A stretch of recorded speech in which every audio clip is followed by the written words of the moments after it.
Transamérica tem tudo sobre o seu time do coração, sua música e cantores preferidos, as principais notícias do dia e promoções com prêmios incríveis. Sintonizou, conectou, curtiu. Conte pra todo mundo, em casa, no estádio, na rua, no ônibus, no carro, em qualquer lugar. 100.3, liderança absoluta na programação esportiva. Transamérica, a sua rádio onde você estiver. Transamérica. Olá, convido a você que quer saber tudo sobre a política da sua cidade, do seu estado ou do nosso país, a assistir o programa Verdade e Expressão, toda segunda-feira às 19h30, com seu reprise ao sábado às 21h30. E a você também que quer saber dos temas que mais repercutem na nossa sociedade brasileira, acompanhe o programa Verdade e Expressão. Até lá!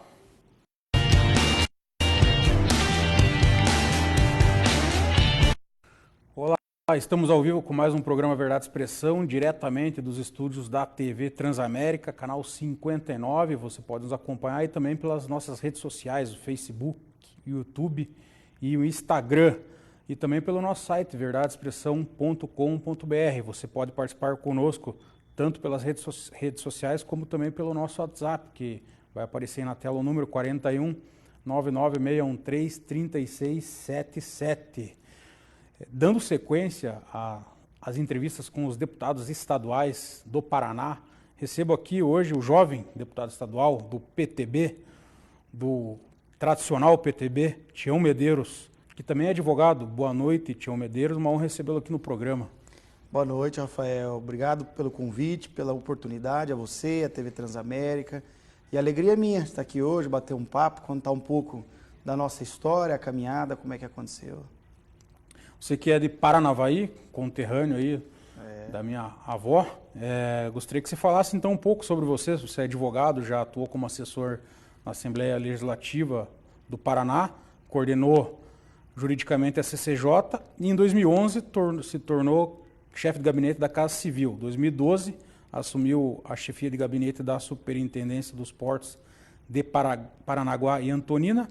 Lembrando que em 2014 você fez 31.875 votos e se reelegeu o ano passado com 54.276 votos. Hoje é membro da Comissão de Constituição e Justiça e também presidente da Comissão de Obras Públicas, Transportes e Comunicação.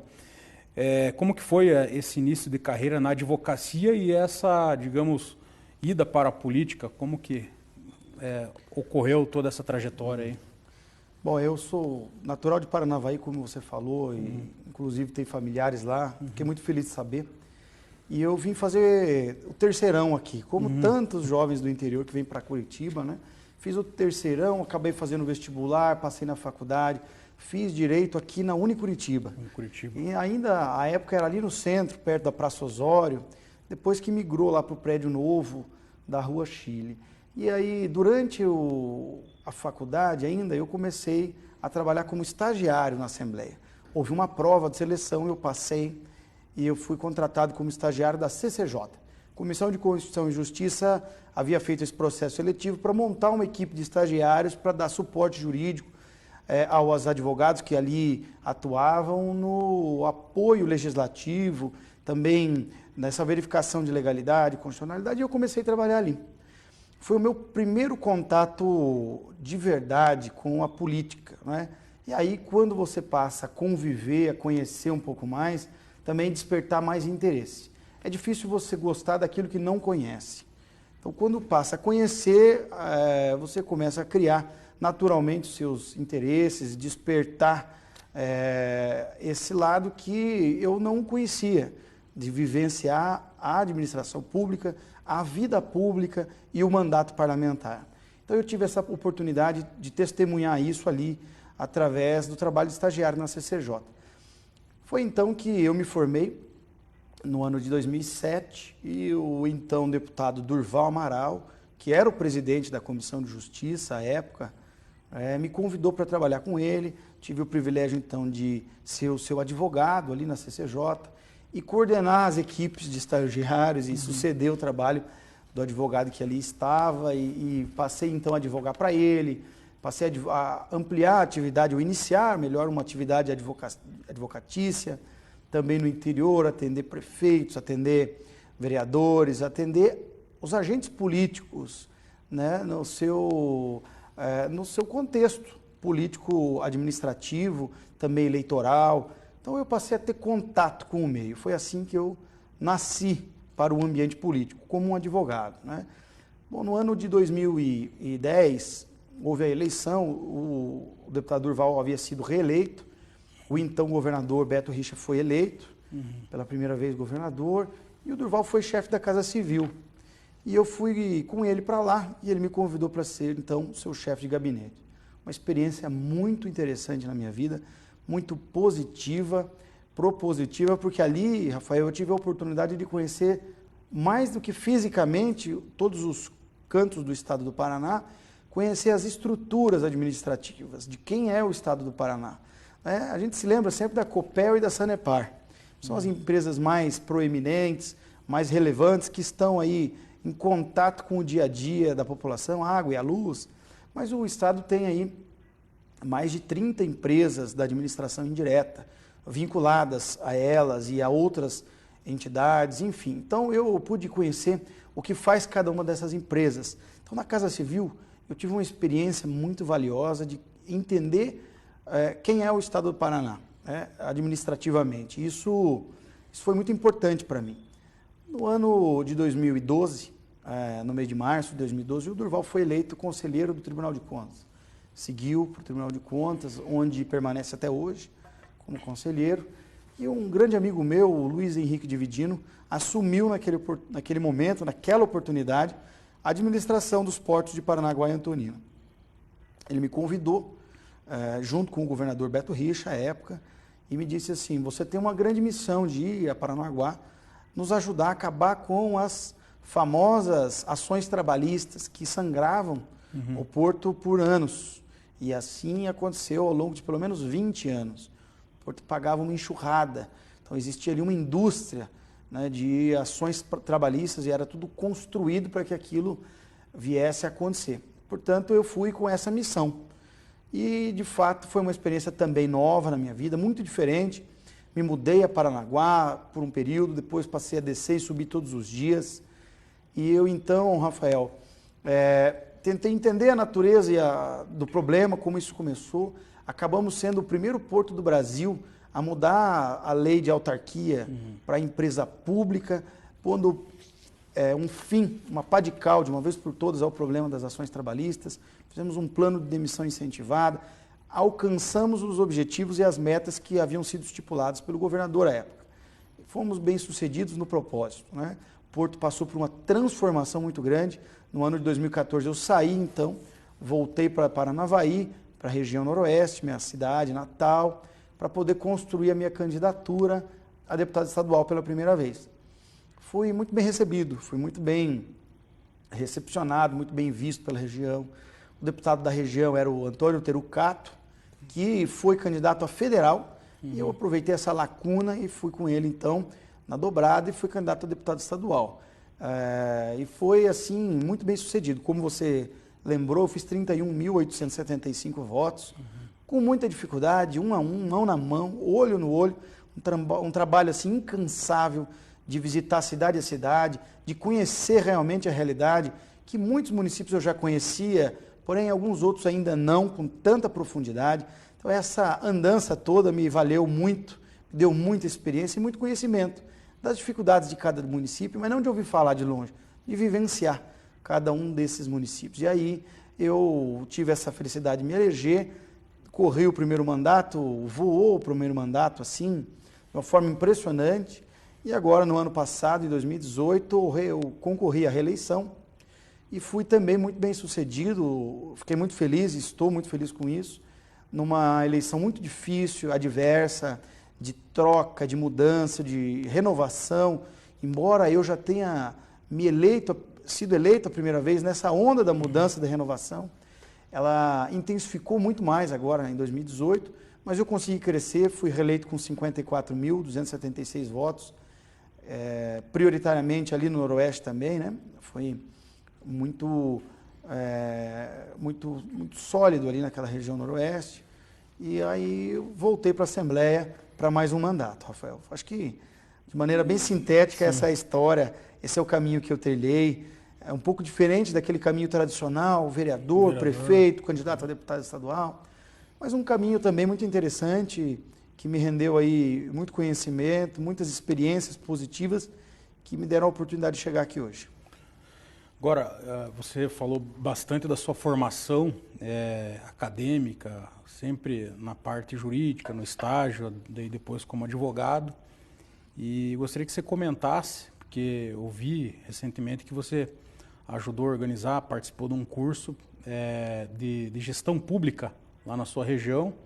E a gente vê muitos vereadores, principalmente, que de repente não têm esse curso todo esse preparo como o seu e acabam ingressando na vida pública e acabam tendo dificuldade, assim como também prefeitos que a gente vê que nem sempre cometem alguma improbidade administrativa com má fé, mas por falta de conhecimento acabam sendo penalizados, e a gente sabe que a partir do momento que você responde um processo nessa questão pública, você pode ficar aí com o seu patrimônio aí complicado por vários anos. Então eu gostaria que você, diante dessa sua experiência, falasse um pouco sobre essa grande necessidade de a pessoa que deseja entrar na política, seja como vereador, prefeito, deputado, ter um mínimo de conhecimento, fazer curso, estudar, para que não tenha, de repente, dificuldade e talvez consequências graves aí para o resto da sua vida aí, em relação a isso. Primeiro que, na minha avaliação, Rafael, exercer um mandato é um ato de muita responsabilidade. É você falar em nome de uma coletividade que te escolheu. Eleição é escolha, você foi escolhido para representar alguém, uma coletividade, uma sociedade, uma parcela da sociedade, e para desempenhar aquilo que individualmente a gente não consegue. Então você tem a estrutura do Estado, dos municípios, para fazer isso. E o ambiente da vida pública é muito diferente do ambiente da vida privada. Na vida privada, você pode fazer tudo, exatamente tudo que você quiser, exceto aquilo que for proibido pela lei. Na administração pública, essa lógica se inverte. Você pode fazer apenas aquilo que a lei te permite. Portanto, é preciso, é necessário, é condição saber o que a lei te permite na condição de mandatário, de exercente do mandato público, seja lá como administrador através do Poder Executivo ou como legislativo, fiscalizando o Executivo ou então os atos administrativos do próprio Legislativo. Qualquer uma das decisões que você venha tomar, elas precisam estar respaldadas pela lei, por isso é fundamental conhecê-la. E, infelizmente, no Brasil, não há nenhum outro processo de seleção a não ser o voto. Então, para se eleger, basta apenas ter o voto. Não é preciso ter conhecimento algum sobre nenhuma área de conhecimento do direito ou qualquer outra área, né, do conhecimento. E isso acaba que a gente coloca pessoas na administração pública que são pessoas boas, bem intencionadas, mas que desconhecem a lei. Acha que vão entrar lá e fazer o que bem entendem, o que bem desejam, e não é assim. E aí vem esses problemas. A gente vê pessoas de bem, muitas vezes com problemas de improbidade administrativa, bloqueio de patrimônio e assim por diante, quando não tem coisa pior, né? Prefeitos presos. Outro dia eu vi um prefeito médico, uma pessoa boa, mas estava lá, foi afastado por irregularidades. Chego a acreditar que ele não tinha uma má intenção, porém, a falta de conhecimento, de preparo ou então de assessoria, de equipe, o levou àquela condição. Então é fundamental que nós tenhamos pessoas qualificadas, né? Diz o ditado, Rafael, que a ferramenta certa para o trabalho certo corre o risco de dar certo. A ferramenta errada para o trabalho, a chance de dar certo é muito pequena. Por isso, precisamos escolher, né, pessoas que tenham algum preparo, algum conhecimento, para que a gente possa exigir dela também os resultados que a sociedade espera. Legal. Agora eu relatei no começo que você é presidente da Comissão de Obras Públicas, Transportes e Comunicação. Então você com certeza deve ter aí um diagnóstico bem específico, aí, bem extenso em relação à questão das estradas no estado do Paraná. Então, para a gente abordar esse assunto, eu gostaria que você primeiro desse um panorama geral, o que você encontrou a hora que assumiu a presidência e quais ações que você já está tomando. Certo. É importante a gente dizer e separar, por exemplo, os trechos que são concedidos, os famosos e chamados aí pedágios, né? Então, do Paraná aí, praticamente 2.100 quilômetros estão sob concessão. Então, a iniciativa privada é que toma conta, embora o bem seja público. O pedágio é famoso no Paraná por razões inúmeras aí que a gente já conhece. Teve governo que passou, voltou, teve tentativas judiciais e a briga do pedágio é muito antiga.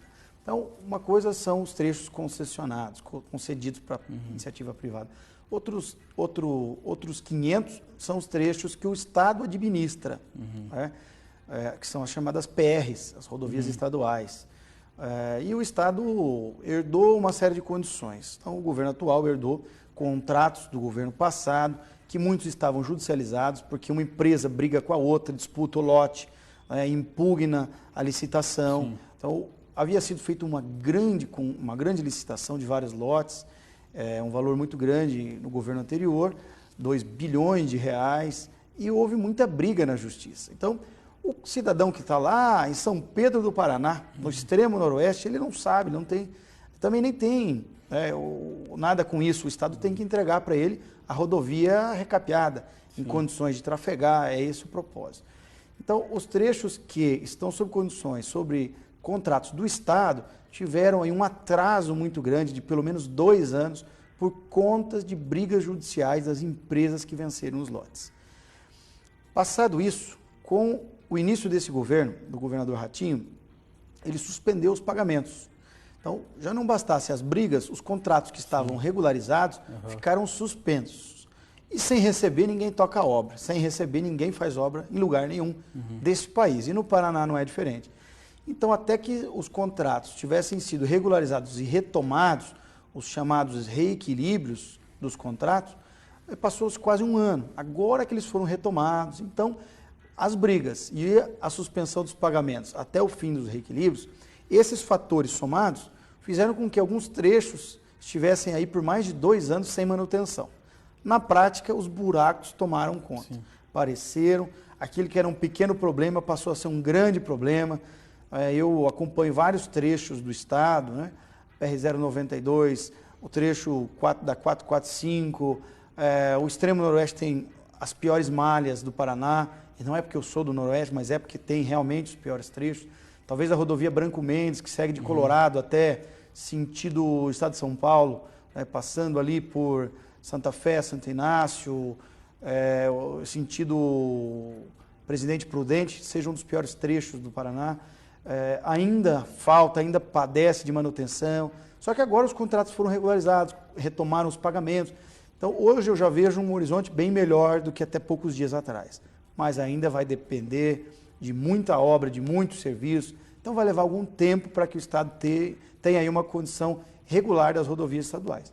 Os trechos concedidos, nós sabemos que o contrato de pedágio termina em dezembro de 2021, portanto, daqui a cerca de 2 anos, vamos arredondar aí 2 anos e 2 meses, falta pouco, e o Estado também já anunciou que vai somar esses trechos aí com outros trechos do Estado, cerca de 4.000 quilômetros, e conceder novamente para a iniciativa privada, fazer novas concessões, novos pedágios.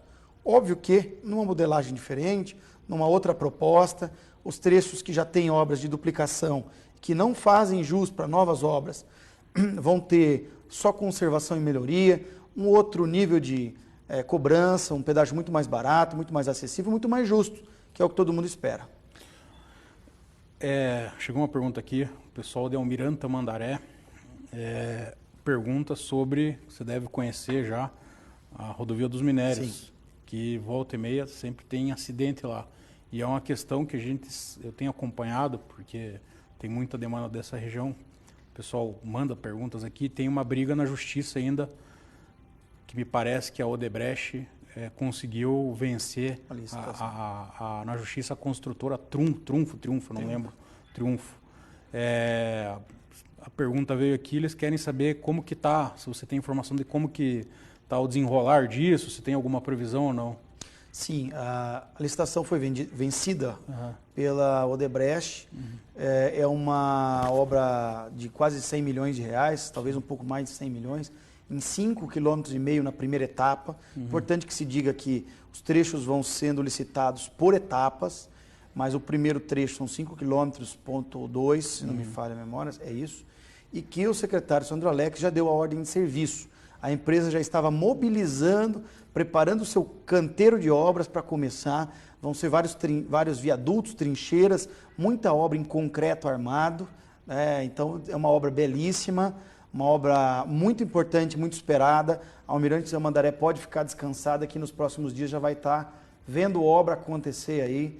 E eu quero ser testemunha junto com vocês aí de Tamandaré para ver essa obra entregue, se Deus quiser, porque eu sei o quanto é importante, eu acompanho ali muitos trechos, principalmente ali no bairro de Tranqueiras, que tem muito acidente, né, em Tamandaré, a gente sabe, inclusive na quarta-feira eu estarei lá em Tamandaré, num encontro com os diretores de colégio estadual, e também vamos falar sobre essa obra que deve iniciar nos próximos dias. Que é uma obra fundamental porque pega a ligação de Curitiba com o Almirante Tamandaré, então vai beneficiar a população dos dois municípios, né? Porque tem uma circulação muito grande de pessoas. Sim, tem muita gente que usa também o trecho para ir para os seus municípios à frente, né?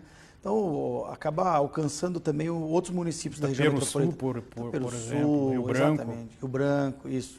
Pessoal que tem muita empresa ali de calcário, enfim, a gente sabe que tem uma indústria muito ativa, tem um volume de caminhões, de tráfego ali muito intenso. Portanto, é uma obra fundamental para a região. Como eu disse, essa é uma primeira etapa de várias que seguirão aí conforme ela for avançando. Mas só para dar uma posição mais concreta, que o pessoal do Almirante Tamandaré pega, às vezes, aqui no pé da gente, não tem como precisar ainda a data de início por causa dessa questão judicial ainda. Não, já foi vencida, já foi superada a questão judicial, a ordem de serviço foi dada, a Odebrecht já estava se mobilizando para iniciar as obras nos próximos dias. Essa obra deve ter início ou nessa semana ou na próxima, porque isso já está em mobilização. Tá. Então tá bom, vamos então acompanhar aí o desenrolar dessa obra aí que já... Esperada, né? O pessoal está revoltado lá. Dando sequência aqui, deputado, você tem aqui um projeto para criar uma frente parlamentar de defesa da advocacia paranaense. O pessoal da advocacia, por exemplo, eu que sou advogado, tenho interesse em saber qual que é a sua ideia, qual que é a proposta desse projeto aí. Olha, nós já criamos a frente num belo evento, inclusive com a presença do Dr. Cássio Teles, o nosso presidente da Ordem do Paraná. E a ideia é que a Assembleia possa ser um ambiente também, primeiro, de aproximação, né, das comissões temáticas da OAB com a Assembleia, porque a OAB pode auxiliar a Assembleia tecnicamente, legislativamente, dar muito subsídio. Primeiro, eu acho que é muito importante essa proximidade. E, mais do que isso, que a Assembleia possa ser também um ambiente de discussão e de defesa das prerrogativas dos advogados. Nós vemos aí, insistentemente, as prerrogativas da advocacia serem violadas. E, tal qual consta na Constituição, a advocacia é essencial para o exercício, para o desempenho do papel da justiça. Por isso, a defesa das prerrogativas também é fundamental. E essa é uma proposta, que a Assembleia possa fazer coro, se somar ao OAB, defender as prerrogativas dos advogados, que não raras vezes é violada, ou são violadas, muitas delas. Há poucos dias estivemos, eu e o Dr. Cássio, agora, trabalhando em favor da advocacia dativa, junto do secretário da Fazenda, pedindo mais recursos para o pagamento da advocacia dativa, que são os advogados que atendem, né, por designação do judiciário, aquelas pessoas que não podem pagar. Nós sabemos que o Paraná tem a Defensoria Pública, mas que ela ainda é muito aquém das necessidades, está muito no início, muito acanhada, ela não chega até o interior, muitos municípios não têm, e aí a pessoa menos assistida pela sorte, que tem menos condições financeiras, como é que faz? Precisa de um advogado. E o advogado dativo é fundamental para que essa pessoa seja assistida ali no judiciário. E o Estado é que paga. Então, também é preciso se destinar mais recursos no orçamento para a advocacia dativa, que faz um trabalho excepcional. Por isso, essas prerrogativas precisam ser defendidas. E a Assembleia tem um papel importante. É nesse sentido que nós criamos a frente. Eu também vi alguma coisa em relação da OAB Paraná, OAB Nacional, na verdade, que a advocacia vem sofrendo muitos ataques, principalmente a OAB Nacional, com o Executivo. Até certo ponto tem até uma criminalização da advocacia. O que vocês podem falar, em que sentido aí que essa frente vai trabalhar para defender esse tipo de ataque? É isso, acho que realmente tem alguns momentos, principalmente quem advoga na esfera criminal, sofre muito isso, né? É importante dizer que quem advoga para o bandido, para um criminoso, para quem cometeu um ilícito penal, não necessariamente comunga e concorda com o que o criminoso praticou naquele momento, pela razão que lhe coube.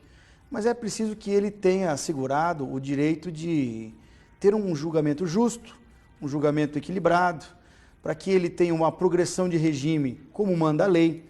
Nós sabemos, por exemplo, que existe no Paraná, e o Brasil todo tem esse problema, muitos presos que já teriam direito à progressão de regime e por não terem uma assistência jurídica não percebem isso. E, mais uma vez, a frente está se somando à OAB para que a gente faça um mutirão, por exemplo, de averiguação da situação de cada caso, de cada preso, nesse caso, para que, havendo a condição de progressão de regime, que ele tenha direito. É um direito assegurado pela lei, não é nada além disso, e a defesa que a frente faz é nesse sentido, para que a advocacia venha a ser ressaltada e ser trabalhada como deve ser, uma posição de destaque, de respeito, em parceria com o Estado, como é o caso da advocacia dativa, e que os advogados possam se remunerar por isso. Até porque, doutor, o deputado sabe, também o doutor sabe que o advogado tem um papel social, a própria Constituição fala isso. Exato. E se nós considerarmos que a população, tudo bem, tem muito advogado, mas a população proporcionalmente cresceu muito mais que a quantidade de advogado.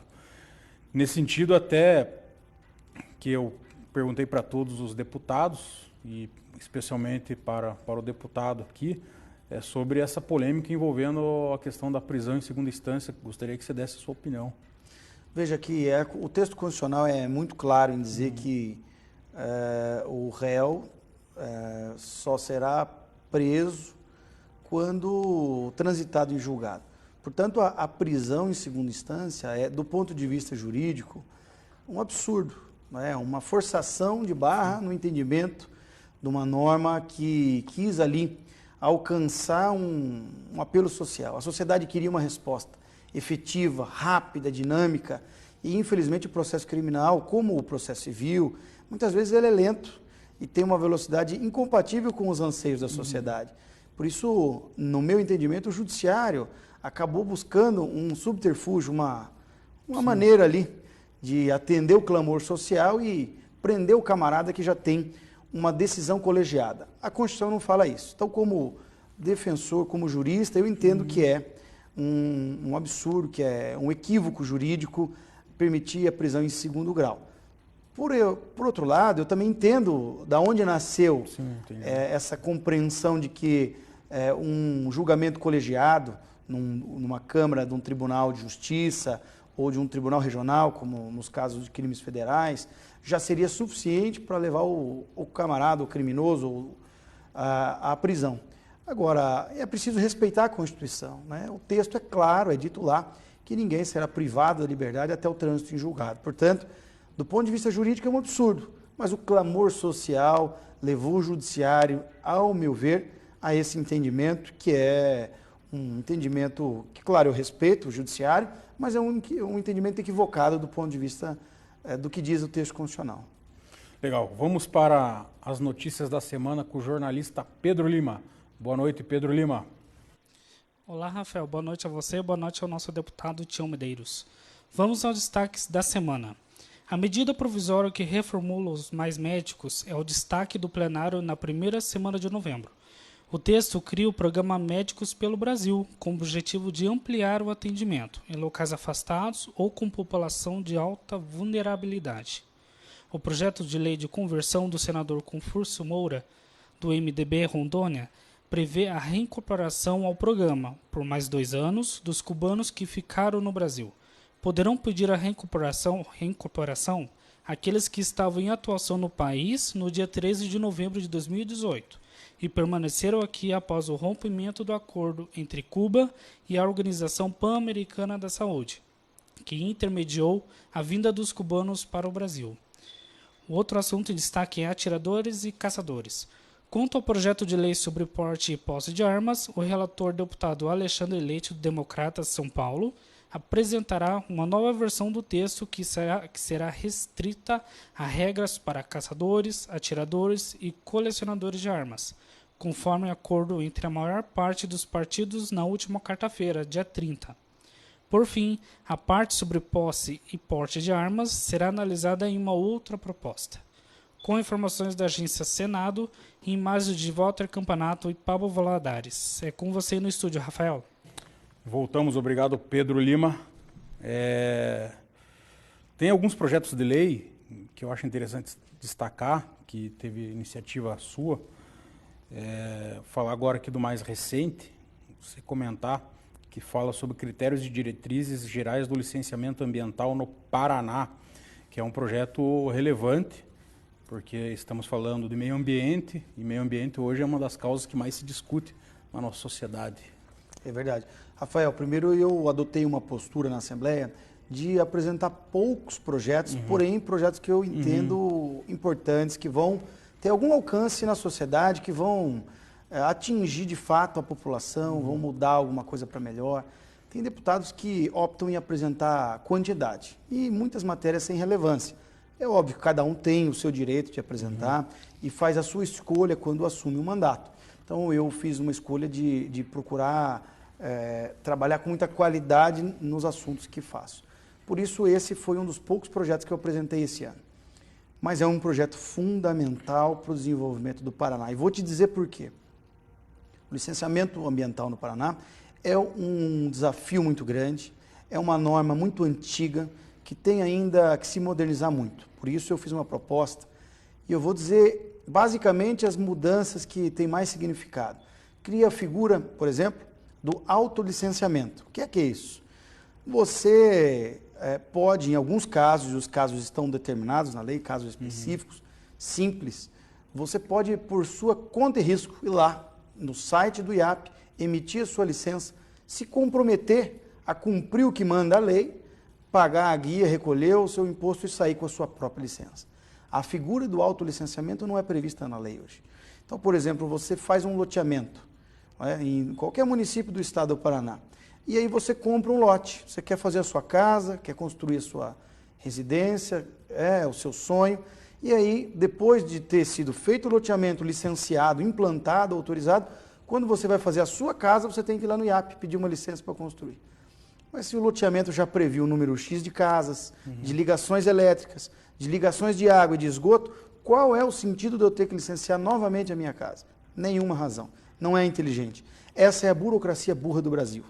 E é por isso que eu quis combater, no caso do licenciamento ambiental, criando figuras como essa, o autolicenciamento. Você emite a sua guia, você já vai lá, se responsabiliza, paga a sua taxa e segue em frente. Um posto de combustível foi licenciado, foi construído, e venceu a licença. Está dentro do prazo de garantia dos tanques, no mesmo lugar, as mesmas bombas de combustível, a mesma atividade, tudo igual. Aí leva um ano para emitir uma licença ambiental de renovação da atividade. Isso não é inteligente. Você vai lá, já foi licenciado quando você se instalou pela primeira vez, fez o licenciamento completo, na sua renovação você vai lá e faz o autolicenciamento. Você diz, eu vou continuar cumprindo as regras, as normas ambientais, a legislação. A qualquer momento você poderá ser fiscalizado pelo órgão ambiental. Isso não vai deixar de acontecer. Quando o IAP decidir te fiscalizar, ele pode ir, mas você está regular. Quero contar uma passagem bastante rápida. Eu atendi certa vez uma empresa que é uma multinacional norueguesa de fertilizantes. Quando houve aquele episódio de Mariana, em Minas Gerais, que rompeu a barragem, antes de Brumadinho, acho que todo mundo se lembra, e a empresa, que é uma multinacional, emitiu um comunicado para o Brasil e disse assim, todas as fábricas no Brasil devem atualizar as suas licenças ambientais. E o gerente da fábrica que ficava em Paranaguá havia pedido a renovação da licença ambiental, mas o órgão ainda não tinha emitido. Fazia mais de um ano. Ele havia pedido no prazo. Quando a empresa, que é uma empresa norueguesa, viu que estava sem licença há um ano, ele mandou fechar a fábrica no Brasil com 250 funcionários. No mesmo dia, o gerente, o diretor, melhor, me procurou, eu fui até o órgão ambiental, ele fez uma declaração de que no Brasil, mesmo que não tenha sido emitida a licença, mas ele pediu a renovação no prazo, está válido. Só que os noruegueses não entendem assim, o europeu não entende, ou você tem ou não tem a licença. Então, no caso de renovação, criamos a possibilidade de até sair a licença, você fazer o seu autolicenciamento. A renovação, é importante que se diga. Também criamos prazos para os intervenientes. Hoje, no Paraná, se você tiver que esperar um interveniente como o COLIT, que agora foi extinto, Conselho do Litoral, como o ICMBio, o IFAM, e eles não te responderem, o órgão licenciador no Paraná, o IAP, simplesmente para. Seu empreendimento não sai do lugar. Isso não pode acontecer. O órgão tem que ter autonomia. Eu posso ouvir todos eles, mas eu tenho que dar algum prazo. Então a gente cria prazos para que eles respondam. Então são coisas que podem parecer simples num primeiro olhar, mas são mudanças que vão dar mais velocidade, mais agilidade. E quando a gente fala de licenciamento, é ligado diretamente à obra. Sim. Cada licença emitida, Rafael, é uma obra que começa a ser executada. Uma obra que começa a ser executada é um emprego, ou muito mais de um, são vários empregos gerados, é a roda da economia que gira, é isso que a gente precisa, destravar a roda e destravar aquele que quer empreender. Por exemplo, eu vejo aí, e eu acompanho alguns tipos de empreendimentos que ficam 5, 7, 8, 10 anos tentando uma licença ambiental. Claro que são os empreendimentos mais complexos, que dependem de EIA-RIMA, que são os estudos de impacto, né, de estudo, de vizinhança, são estudos alocacionais, para onde vai aquela obra, quais impactos no entorno elas vão causar. E o IAP e os órgãos licenciadores municipais, eles têm que gastar energia com esses grandes empreendimentos, não com aquele simples, com aquele camarada que quer fazer uma casa e quer ligar só a bitoneira para começar a bater a massa de concreto e subir a parede. Então a ideia é facilitar a vida de quem quer empreender e gerar oportunidade, obra, investimento, mão de obra, é fazer o Paraná se desenvolver com mais velocidade. Agora você destacou uma passagem interessante, que nesse projeto de lei tem a previsão de que se o IAP consulta outros órgãos, se eles não responderem no prazo, isso. Se eles não responderem no prazo, o processo continua normalmente. Considera-se anuído, considera-se ok. Interessante. É porque você não pode ficar esperando uma manifestação por 1 ano, 2 anos, 4 anos, como a gente tem visto. E a obra está parada. Quer dizer, se o camarada tem interesse em dizer que aquele local tem um interesse arqueológico, histórico ou de qualquer outra natureza, ele que o faça em 30 ou 60 dias, mas não em 4 anos. Agora, esse tema é um tema muito relevante, inclusive tem muita gente ligada ao meio ambiente assistindo. Gostaria que você falasse como que está a tramitação dele, está na CCJ, como que é os prazos disso aí? Eu acredito que esse é um projeto, pela natureza, da complexidade da natureza do assunto e também pela relevância, que vai ser feita audiências públicas, vão ser feitas audiências, então vai ter um trabalho ainda longo pela frente. Hoje ele está na CCJ, porque eu apresentei ele muito recentemente, então deve ser relatado até o final do ano na CCJ, segue para as comissões temáticas, como Comissão de Meio Ambiente, Comissão de Infraestrutura, todas aquelas que podem sofrer algum impacto com a mudança do licenciamento, e aí também fazer uma audiência conjunta, como eu disse, com o órgão licenciador, com o Ministério Público, com os municípios que têm órgão licenciador próprio, enfim, com todos os interessados para que eles possam contribuir. Eventualmente pode haver algo a ser melhorado, que eu não saiba, que eu não me lembre, e vão existir oportunidades para isso. Interessante. Tem, esse já é mais antigo, que virou lei 82/2016, fala obrigatoriedade, que é uma questão bem corriqueira, bloqueio de aparelhos celulares a partir do momento da comunicação do furto ou do roubo. Isso já está funcionando? Isso já. Como que se avalia aí essa lei, o balanço até agora? O que acontecia, Rafael, é que o celular roubado, ele virava produto de comércio do crime. Né? Era o sujeito que trocava por droga, ou era para pagar a conta do tráfico de drogas, para quem era usuário, para quem é dependente. Então ele tinha um valor econômico, tinha um comércio, era um produto que tinha valor. O celular é muito caro. A gente tem celulares aí que chegam a 7, 8, 9 mil reais, né? Os celulares mais modernos. Então, ele tinha um valor econômico e um grande comércio no mercado negro. A ideia é que, conforme você comunica o roubo para a polícia, ou até mesmo o furto, a polícia automaticamente, através do chamado e-mail, que é um número de série, que cada aparelho tem um, é como um chassi do veículo, cada um tem o seu, não existem dois, a polícia possa bloquear o uso desse aparelho. No momento que ela bloqueia o uso, esse celular não tem mais valor de comércio no mercado negro, porque ele não vai ser habilitado para uma nova linha. Vai conseguir se utilizar dele mais, Não, no caso. ele fica inutilizado, não serve para nada. Interessante. Aqui também, aprovado ano passado, a obrigatoriedade da apresentação da carteira de vacinação no ato da matrícula escolar. Isso já Essa aí, está Rafael, funcionando efetivamente? essa isso? está funcionando e está funcionando bem. É. Olha, quem é pai, quem é mãe, está nos acompanhando aí, sabe do que eu vou contar agora. A exigência da renovação, no ato da renovação da matrícula escolar do seu filho, a exigência de uma carteira de vacinação atualizada, ou a declaração de que o cartão vacinal está em dia do seu filho. Por quê? Com o passar dos anos, foi disseminado aí, mundo afora, uma teoria e uma tese de que não precisava mais vacinar, Rafael. Você podia ficar tranquilo sem vacinação e que não ia ter problema, que era bobagem, que as doenças que estavam extintas já não voltariam mais, o que não é verdadeiro.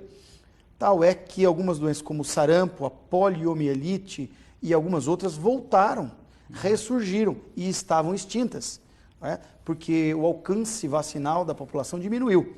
Nós caímos de mais de 90% no Paraná para algo em torno de 78% da população infantil e de jovens, infanto-juvenil, vacinada. Então, foi tendo uma queda ano a ano.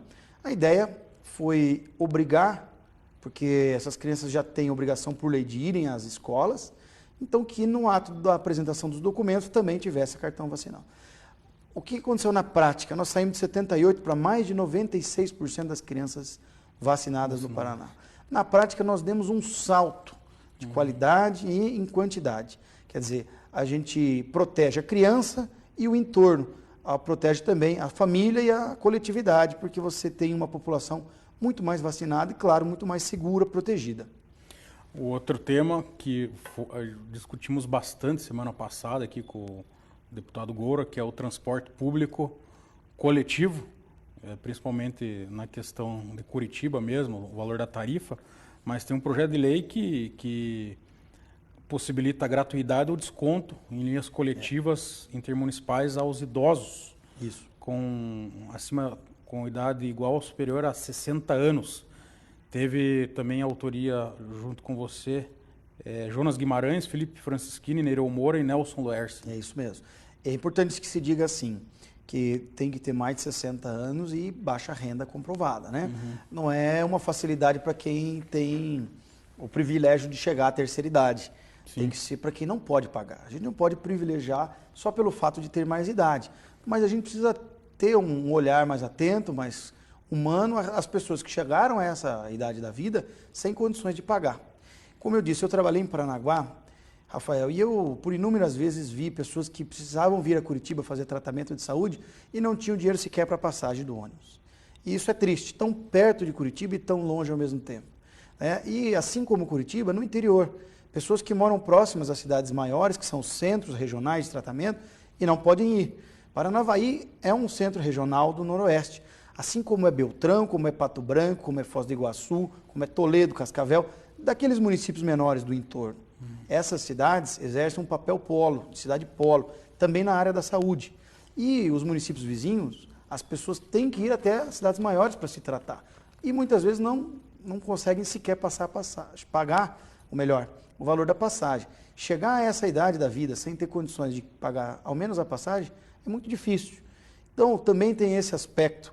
Olhando por outro lado, do ponto de vista de dar a condição da pessoa idosa de viajar para o turismo, para o lazer, para viajar, para a visitação de um parente, de um familiar, fora a questão da saúde, como eu disse, né? Tem várias outras nuances. Mas isso vai ser incrementado na medida em que as novas licitações forem feitas. Porque os atuais contratos das empresas que estão aí prestando serviço hoje, não havia essa previsão na época. E a gente não pode embutir isso hoje, esse ônus, esse custo a mais. Então, quando o Estado licitar as próximas empresas a fazerem os transportes intermunicipais, fica aí essa obrigação da lei de conceder 2 poltronas, ao menos, de transporte gratuito a quem tem mais de 60 anos e baixa renda comprovada. Falar um pouco dos projetos do Executivo. O governador Ratinho iniciou o governo dele com a reforma administrativa, que o chefe da Casa Civil veio aqui e falou que tem até a parte 4 da reforma administrativa, e atualmente estamos na parte 2 e algumas questões até, de certa forma, polêmicas, né? Como a questão da licença-prêmio, que mudou, houve a alteração da legislação, também a questão da extinção ou fusão de algumas companhias públicas. Gostaria que você falasse o teu posicionamento sobre esse tema aí que gerou um pouco de polêmica. Veja, eu acho muito bem-vindo por parte do governo fazer algumas mudanças. Se a gente quer um Estado mais moderno, mais inovador, como diz o governador, e mais econômico, porque a sociedade não aguenta pagar mais impostos, por isso a gente precisa gerar economia, cortar despesas, é preciso fazer alguma coisa. Ficar como está e achar que nós vamos ter um resultado diferente é ilusão. Fazer o que então? A gente precisa cortar na carne, cortar despesas e ver as empresas que não são estratégicas para o Estado ou fundamentais, eventualmente vender, alienar, como o governo federal vem fazendo. Agora, dia 6, quarta-feira, vai ter o leilão do pré-sal, né, vai injetar na economia mais de 100 bilhões de reais. Quer dizer, é uma medida acertada. E o Estado pode fazer algo muito parecido. Nesse sentido, a primeira medida que veio, o primeiro pacote da reforma, foi uma mudança de série de secretarias, fusões, muitas mudanças administrativas, mas sem impacto econômico. Uma economia muito acanhada. Sim. Não era isso que resolvia. Agora, já começaram outras medidas nos novos pacotes com mais resultado econômico, tal qual a licença prêmio dos servidores que foi votada agora há poucos dias. Inclusive, eu votei pela revogação, porque entendo que é um benefício que quem faz jus e tem direito não será prejudicado, porque ou será indenizado ou tem o direito ao gozo, ao benefício, à fruição do benefício, como diz a lei. Mas, no mais, eu entendo que esse é um benefício que a gente não encontra na iniciativa privada. A cada 10 anos de trabalho você ganha 1 ano de folga. Você perguntar isso para um empresário, para a iniciativa privada, isso não existe. E a gente precisa trazer para a realidade essas concessões que foram dadas ao poder público, aos servidores públicos, que estão em discrepância e que a sociedade paga a conta. São 11,5 milhões de paranaenses que pagam a conta de alguns benefícios que não existem no mundo privado e que o servidor público tem. Óbvio que é um estímulo ao serviço público, a que eu possa fazer um concurso, sim, é um estímulo, mas que nesse momento da realidade econômica do Estado é incompatível, né, com os custos que isso gera. É muito dinheiro e o Estado não suporta mais pagar isso. Porque quando esses servidores tiram esse seu 1 ano de licença-prêmio, alguém tem que substituir. Então você tem que contratar um servidor temporário, você gera expectativa para aquele camarada que está ali 1 ano, se ele vai continuar mais ou não, tem que se remunerar por isso. É muito difícil, é um custo muito caro e a sociedade vem pedindo mudanças no sentido de enxugamento da máquina. Não é encolher, é ser mais justo, é diminuir as despesas aonde dá. É um início, é um começo, eu espero que o governo avance ainda mais, mas é um começo positivo, que lá na frente vai dar reflexo. Reflexo como? Em não precisar aumentar mais impostos, em incrementar as obras, os investimentos no interior. A gente falava de uma obra aí de Almirante Tamandaré de 100 milhões de reais, 5 quilômetros, 20 milhões por quilômetro. Então, as obras são muito caras. É preciso que o Estado tenha saúde financeira, dinheiro. Essa economia deve gerar, da votação que falamos agora, algo em torno de 300 milhões de reais ao ano a partir dos próximos anos. Quer dizer, então, esse recurso em caixa vai possibilitar benefícios diretos à sociedade. Diretos. E é isso que a gente tem que construir. Benefícios diretos à coletividade. Também a expectativa de muitos aí que o projeto de reforma da Previdência no âmbito estadual chegue para a Assembleia aí agora em novembro. Como que você está encarando essa realidade aí? Veja, o que me parece assim, que os estados vão precisar fazer as suas obrigações no que tange às mudanças previdenciárias, como foi feito no governo federal. Bom, o Brasil não quebrou do dia para a noite, né, Rafael? Foram anos para que a gente chegasse no fundo do poço. E no fundo do poço a gente tem que tomar alguma providência. O estado do Paraná não quebrou também como outros estados quebraram aí, que sequer os funcionários receberam o 13º, como Rio Grande do Sul, Rio de Janeiro e tantos outros que a gente viu esse drama Brasil afora, porque não fizeram o dever de casa. O Paraná fez em 2015 e eu fiz parte disso, né? Agora nós vamos ter que fazer novamente, tentar buscar uma justiça tributária para não onerar demais a sociedade, buscar uma justiça previdenciária para não desobrigar os funcionários, os servidores públicos de receberem no futuro, eles precisam receber suas aposentadorias. Para isso a gente tem que fazer algo positivo. Por exemplo, quando o Estado fala em criar as concessões à iniciativa privada, os valores de outorga, porque o empresário que pega a concessão, ele tem que dar um valor de outorga. Uma parte desse valor pode ir para o fundo previdenciário, para dar mais corpo para o fundo previdenciário. Então existem alternativas legais que a gente pode construir. Ao mesmo tempo, tem que diminuir alguns benefícios que custam muito caro para os cofres do Estado. Então nós vamos esperar chegar a proposta. Disse para mim o secretário da Casa Civil que ela já está pronta. O que os estados querem fazer, os estados do sul do Brasil, encaminharem elas ao mesmo tempo. Paraná, Rio Grande e Santa Catarina, para que seja uma medida conjunta dos estados do sul do país e não uma medida isolada do Paraná. No sentido de tentar, como eu disse, enxugar a máquina, diminuir os custos para que o Estado tenha fôlego financeiro para induzir o desenvolvimento e não que o Estado seja um promotor de falência das empresas. Quando o Estado contrata uma empresa e não paga, ele quebra a empresa. O Estado não pode ser um indutor de quebra falimentar das empresas. Então, a empresa que fica 6 meses sem receber de um órgão público, seja ele município, Estado ou da União, ele vai quebrar. O poder público não pode ser um indutor de quebradeira, tem que ser um indutor de desenvolvimento. Para isso ele tem que ter dinheiro, contratou, pagou. Dinheiro em caixa, faz obra, paga a obra, roda, gira a roda da economia, como a gente falou aqui há pouco. Agora falando um pouco sobre 2020, você nunca concorreu ao Executivo. E 2020, qual que é o seu pensamento, principalmente lá na sua região, em Paranavaí? O meu domicílio eleitoral, embora eu more em Curitiba já há alguns anos, ainda está em Paranavaí. Eu sou natural, sou de lá, minha família, minha base política é o Noroeste, minha principal base política, mas eu voto em Paranavaí. Por isso, se eu fosse disputar algo, teria que ser em Paranavaí. Sim. Mas lá, muito pontualmente, o prefeito é uma pessoa da minha relação muito próxima, é um delegado, amigo meu de infância, o delegado Kaique, muito bom prefeito, por sinal, uma pessoa moderna, jovem, da minha idade, e que vem com essa nova fase, nova safra de políticos, né? E o Kaique deve ser candidato à reeleição. Ele está muito bem e eu quero apoiá-lo. Mas o futuro, a gente nunca sabe, né, Rafael? Quem entra na vida pública pode ter oportunidade um dia de disputar um cargo no Executivo. Quem sabe, lá na frente, os caminhos da política não me reservam essa oportunidade. Porque você não foi daquela forma tradicional, a gente até estava falando aqui fora do ar, né? Vereador, prefeito, depois deputado, né? Você já foi para deputado estadual direto. Eu encurtei o caminho aí, né, Rafael? Fui direto candidato a deputado estadual e tive a felicidade de me eleger em 2014.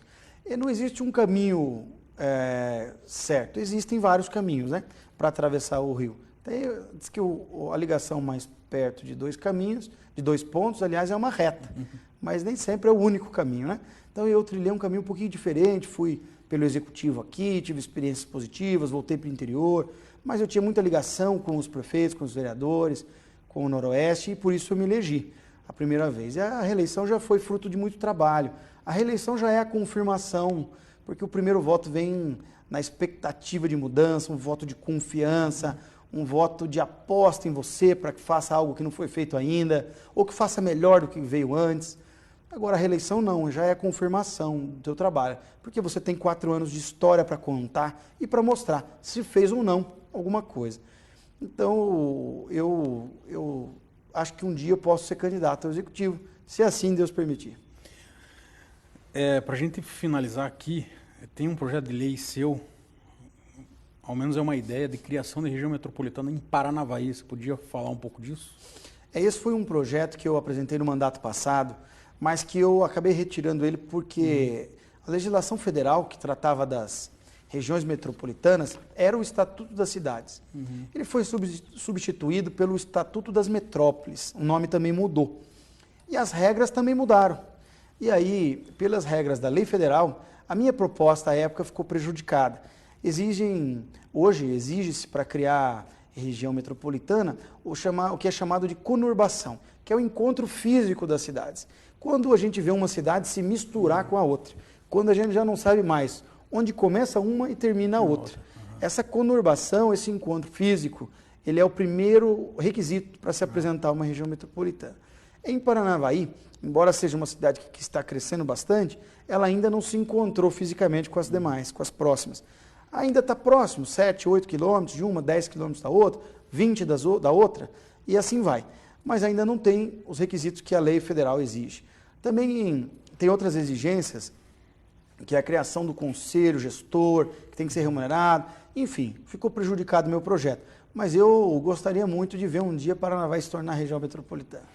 Paranavaí que hoje conta com aproximadamente 90 mil habitantes, então tem muita coisa para crescer ainda. Sim, é uma cidade em franco desenvolvimento, no noroeste, é um polo regional, no extremo, é uma cidade que tem a sua indústria alavancada no agronegócio, tem muitas indústrias de laranja, porque a citricultura se consolidou no Paraná ali, é a cidade que tem o maior pomar, o maior parque industrial e de campo de laranja do Paraná. Também a mandiocultura, a indústria de fécula e farinha para alimentação. A fécula muita gente às vezes não sabe, mas faz o polvilho azedo, o polvilho doce, faz o sagu, a tapioca, é aglutinante na indústria de embutidos, como mortadela, como salame, tudo isso leva fécula. Vai ainda também nos fármacos. Quando a gente toma aquele comprimidinho, que tem lá tantas miligramas de remédio, mas o comprimido é grandão, aquilo ali geralmente é fécula de farinha, é amido de mandioca, enfim, tem uma imensidão de utilidades aí para a indústria química, para a indústria alimentícia, e Paranavaí se consolidou como o maior polo industrial também da mandiocultura, para fins de indústria, da fécula e da farinha do Brasil, importante que se diga. Também tem uma pecuária bastante sólida, muito tradicional, mas mais recentemente desenvolveu também uma vocação na avicultura, tem muitos barracões de frango, o frigorífico de frango cresceu muito. Então, assim, a indústria é muito ligada ao agro. Como é uma região de agricultura intensa que se desenvolve, a indústria também cresceu. Então tem um potencial muito grande, agora se instalou uma fábrica, a fábrica mais moderna do Brasil, de ácido cítrico a partir do milho, que vem trazendo no entorno uma série de indústrias satélites muito legal. Assim, vai ser a maior indústria nacional de ácido cítrico. Então o Paranavaí vem aí em franco desenvolvimento, eu estou muito animado e quero ser testemunha ocular de tudo isso que está acontecendo lá. Legal. Agradeço, deputado, pela entrevista, sucesso aí nesse mandato e que as coisas caminhem da melhor forma aí no estado do Paraná, principalmente lá na sua Paranavaí região. Eu que te agradeço a oportunidade de falar um pouquinho sobre a minha história, sobre o meu trabalho, com você, com quem é seu telespectador, seu amigo que acompanha em casa, no trabalho. Enfim, muito obrigado pela oportunidade e conte sempre comigo. Legal. Agradeço a você também que nos acompanhou até agora. E semana que vem, às 19h30, estaremos novamente aqui. Um grande abraço e uma grande semana.